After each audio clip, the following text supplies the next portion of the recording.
Bismillahirrahmanirrahim. Assalamualaikum warahmatullahi wabarakatuh. Saya Faiz Fikwan bin Farizman bernombor metrik AA 211075 dari kursus pengantar pengajian Islam, kod kursus UQI 10402 Seksyen 4. Kami kumpulan 9 akan membincangkan rujuk dalam institusi kekeluargaan. Sebelum itu, izinkan saya memperkenalkan ahli kumpulan saya terlebih dahulu. Assalamualaikum warahmatullahi wabarakatuh. Nama saya anda boleh lihat seperti ada di bawah. Nama penuh saya Muhammad Faiz Farhan bin Muhammad Farizal. Dan nombor metrik saya ialah AA211002.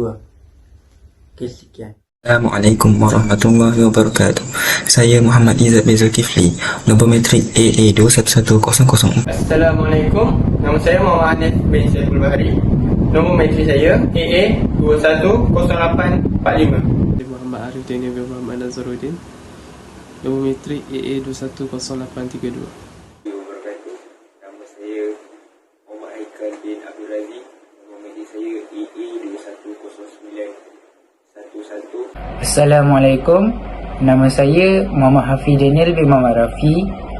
Nombor metrik AA 211050. Assalamualaikum, nama saya Razi Rafuddin bin Jafri. Warahmatullahi wabarakatuh. Nama saya Afiq Afzal bin Abdul Sofi bernombor metrik AA 211088. Assalamualaikum warahmatullahi wabarakatuh. Nama saya Wan Muhammad Harith bin Wan Nurdin. Nombor metrik saya AA 210936. Assalamualaikum warahmatullahi wabarakatuh. Hari ini saya akan membentangkan abstrak berkaitan rujuk. Okey. Apakah itu rujuk? Rujuk ialah mengembalikan isteri yang ditalak kepada nikah yang asal tanpa akad yang baharu. Asal hukum rujuk adalah mubah atau jaiz. Perbuatan rujuk merupakan suatu perkara yang digalakkan di sisi Islam kerana banyak hikmahnya, seperti dapat membina kembali keharmonian rumah tangga. Namun, masih terdapat banyak pasangan yang masih keliru mengenai lafaz rujuk dan tidak mengetahui prosedur rujuk berdasarkan Undang-Undang Keluarga Islam di Malaysia. Kajian ini merupakan kualitatif dengan menggunakan metod analisis dokumen yang terdiri daripada artikel, buku, surat khabar dan laman web yang berkaitan. Pendahuluan bagi laporan tugasan kami ialah rujuk dalam perkahwinan merupakan suatu perkara yang tidak asing lagi dalam perbincangan isu-isu institusi kekeluargaan umat Islam. Tiga istilah yang saling berkait rapat dan tidak boleh dipisahkan dalam perbincangan ini ialah nikah, cerai dan rujuk. Hubungan ketiga-tiga istilah ini lebih mudah difahami bahawa rujuk mestilah berlaku selepas terjadinya perceraian, manakala perceraian pula hanya boleh berlaku dengan adanya perkahwinan yang sah sahaja. Perceraian merupakan suatu perkara yang tidak diingini oleh setiap pasangan yang telah masuk ke alam perkahwinan. Dengan itu, Islam telah memberi ruang kepada pasangan suami isteri yang telah bercerai untuk kembali bersama sebagai pasangan suami isteri semula dengan melalui kaedah rujuk. Oleh itu, kajian ini bertujuan untuk membincangkan mengenai prosedur rujuk dan pelaksanaannya, sebagaimana yang telah tertakluk kepada enakmen Undang-Undang Institusi Kekeluargaan Umat Islam di Malaysia. Tiga objektif utama kajian ini iaitu: pertama, menjelaskan konsep rujuk menurut Islam. Kedua, mengkaji prosedur rujuk menurut Undang-Undang Islam di Malaysia. Dan yang ketiga iaitu mengenal pasti kesan rujuk terhadap institusi kekeluargaan di Malaysia. Pada bahagian ini, perbincangan mengenai hasil dapatan kajian yang akan dijelaskan dengan lebih terperinci, iaitu berkaitan dengan tajuk kajian kami, iaitu rujuk dalam institusi kekeluargaan. Berdasarkan dapatan kajian, terdapat beberapa aspek yang perlu diketengahkan dalam isu rujuk, seperti konsep rujuk, prosedur rujuk menurut Undang-Undang Islam di Malaysia, dan kesan rujuk kepada institusi kekeluargaan. Jika dilihat senario semasa Terdapat pelbagai peristiwa yang berkaitan dengan isu rujuk seperti suami merujuk isteri tanpa kerelaan isteri itu sendiri, kesaksian dalam rujuk dan prosedur untuk merujuk isteri kembali. Oleh itu, pada bahagian ini akan diterangkan dengan lebih jelas isu yang berkaitan dengan rujuk dan pelaksanaannya mengikut enakmen undang-undang di Malaysia. Assalamualaikum warahmatullahi wabarakatuh. Hari ini saya akan menerangkan pembincangan kita yang pertama, iaitu konsep rujuk di dalam Islam. Tajuk yang pertama yang akan saya terangkan ialah maksud rujuk itu sendiri. Maksud rujuk dari segi bahasa ialah kembali. Bagi istilah pula, suami mengambil kembali isterinya yang telah diceraikan ke pangkuannya semula. Terdapat beberapa dalil yang menyebut tentang rujuk. Maksudnya, apabila kamu mentalak isteri-isterimu lalu mereka mendekati akhir iddahnya, maka rujukilah mereka dengan cara yang makruf ataupun ceraikanlah mereka dengan cara yang makruf. Bismillahirrahmanirrahim. Assalamualaikum warahmatullahi wabarakatuh. Saya akan menyambung dan meneruskan perbincangan kita pada hari ini tentang konsep rujuk menurut Islam mengenai hukum rujuk. Untuk pengetahuan anda semua, hukum rujuk boleh berubah-ubah bergantung kepada situasi pasangan suami dan isteri tersebut. Terdapat beberapa hukum rujuk yang patut diketahui oleh pasangan suami dan isteri. Antaranya adalah seperti berikut. Pertama sekali, hukum sunat. Hukum sunat akan jatuh apabila rujuk yang disanakan akan mendatangkan kebaikan kepada pihak isteri serta kedua belah keluarga. Selain itu, hukum makruh. Hukum makruh akan jatuh apabila perceraian adalah satu-satunya jalan penyelesaian terbaik kepada pasangan suami isteri tersebut. Seterusnya, hukum haram. Hukum haram akan jatuh apabila pihak suami yang ingin merujuk isteri kembali atas tujuan ingin menyiksa, memudaratkan dan menzalimi isterinya. Akhir sekali, hukum wajib. Hukum wajib akan jatuh apabila pihak suami belum melaksanakan sepenuhnya tanggungjawab beliau terhadap isteri yang telah diceraikannya. Terdapat beberapa rukun dan syarat sah rujuk yang patut dipatuhi oleh pasangan suami isteri bagi menjalankan keadaan rujuk untuk kembali bersama. Antaranya adalah seperti berikut. Rukun rujuk pertama, iaitu suami yang merujuk. Syarat suami yang merujuk ialah pihak suami mestilah baligh, iaitu cukup umur.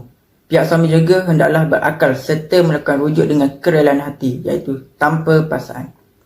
Rukun rujuk yang kedua, iaitu isteri yang dirujuk. Syarat isteri yang dirujuk ialah pihak isteri telah diceraikan oleh suami mereka dengan talak raj'i, iaitu talak 1 atau 2. Selain itu, mereka juga hendaklah masih berada dalam keadaan iddah serta pernah disetubui oleh suami mereka. Rukun rujuk yang terakhir, iaitu lafaz rujuk.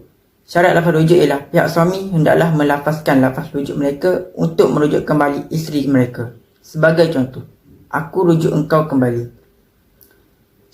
Seterusnya, pihak suami tidak boleh sama sekali menetapkan syarat pada lafaz mereka. Sebagai contoh, aku rujuk engkau jika engkau bersetuju. Serta pihak suami juga tidak boleh menetapkan tempoh masa pada lafaz rujuk mereka. Seperti, aku rujuk engkau selama 3 bulan. Bagi merujuk isteri kembali ke pangkuan suami, pihak suami hendaklah melafazkan lafaz rujuk kepada isterinya. Sama ada dilakukan secara jelas, iaitu soreh, seperti aku rujuk engkau kembali, ataupun dilakukan secara sindiran, iaitu kinayah, seperti aku pegang engkau kembali. Walau bagaimanapun, pihak suami tidak boleh melafazkan lafaz rujuk secara bertaklid, seperti aku rujuk engkau jika engkau bersetuju. Seterusnya, pihak suami tidak dibenarkan menentukan tempoh masa untuk merujuk isteri. Sebagai contoh, saya rujuk awak selama sebulan. Jika pihak suami tidak mematuhi syarat lafaz rujuk, maka rujuk tersebut tidak sah, menjadi tidak sah. Assalamualaikum warahmatullahi wabarakatuh. Saya akan menyambung perbincangan saya yang kedua pada hari ini, iaitu tata cara rujuk di Malaysia. Saya akan membincangkan tentang isu-isu semasa terlebih dahulu. Terdapat 4 isu semasa yang saya akan sampaikan pada hari ini. Yang pertama, suami mempunyai hak untuk merujuk isterinya dalam tempoh iddah. Yang kedua, bagi isteri yang telah disetubuhi oleh suami mempunyai tempoh 3 kali suci isterinya untuk merujuk kembali. Seterusnya, suami tidak memerlukan persetujuan oleh isteri atau saksi ataupun walinya untuk merujuk isterinya kembali menurut kitab fiqh sunnah karangan Sayyid Sabiq. Akhir sekali, suami yang menalak isterinya dengan talak raj'i boleh merujuk isterinya kembali dalam tempoh iddah tanpa akad yang baru menurut kitab Minhaj At-Talibi dalam bab rujuk karangan Ibn menawar berlakunya perceraian pasangan yang ingin merujuk semula, maka mereka perlu mengisi borang yang ditetapkan serta mengemukakan bukti perceraian yang dikeluarkan oleh Mahkamah Syariah atau surat perakuan cerai yang didaftarkan di mana-mana pejabat agama Islam negeri. Pihak pendaftar nikah, cerai dan rujuk PNCR akan membuat siasatan yang mahu bersama kembali. Perkara akan disiasat oleh PNCR adalah melihat tempoh iddah pihak isteri sama ada suami tamat atau belum. Kemudian bertanyakan kepada pasangan masing-masing tentang pilihan rujuk ini sama ada dengan kerelaan atau tidak. Pihak PNCR juga akan melihat beberapa halangan dalam rujuk seperti perceraian talak bin kubra, fasakh, huluk dan sebagainya yang menghalang pasangan daripada rujuk semula. Sekiranya PNCR berpuas hati terhadap keterangan dokumen dan keterangan pasangan itu yang tiada halangan yang membolehkan mereka tidak bersama, maka rujuk bolehlah dilakukan. Prosedur rujuk di wilayah persekutuan mengendaki pasangan melakukan rujuk di hadapan PNCR selepas berpuas hati terhadap dengan lafaz rujuk yang dibuat oleh suami kepada isteri, maka rujuk bolehlah didaftarkan. Pasangan yang kembali bersama sebagai suami isteri akan diarahkan untuk menyerahkan surat perakuan cerai atau perintah perceraian yang dikeluarkan oleh Mahkamah Syariah kepada PNCR. Pihak PNCR kemudian membatalkan surat perakuan cerai. Seterusnya merekodkan rujuk serta surat perakuan rujuk akan dikeluarkan kepada pihak-pihak selepas mengikut prosedur yang ditetapkan oleh Jawi. Pengeluaran surat perakuan rujuk hanya akan dikeluarkan selepas 14 hari dari tarikh pendaftaran rujuk dan pihak-pihak boleh mengambil surat perakuan rujuk seperti yang dikehendaki bagi menghentikan surat perakuan cerai. Terima kasih kerana telah memberi saya peluang untuk menjelaskan hikmah rujuk.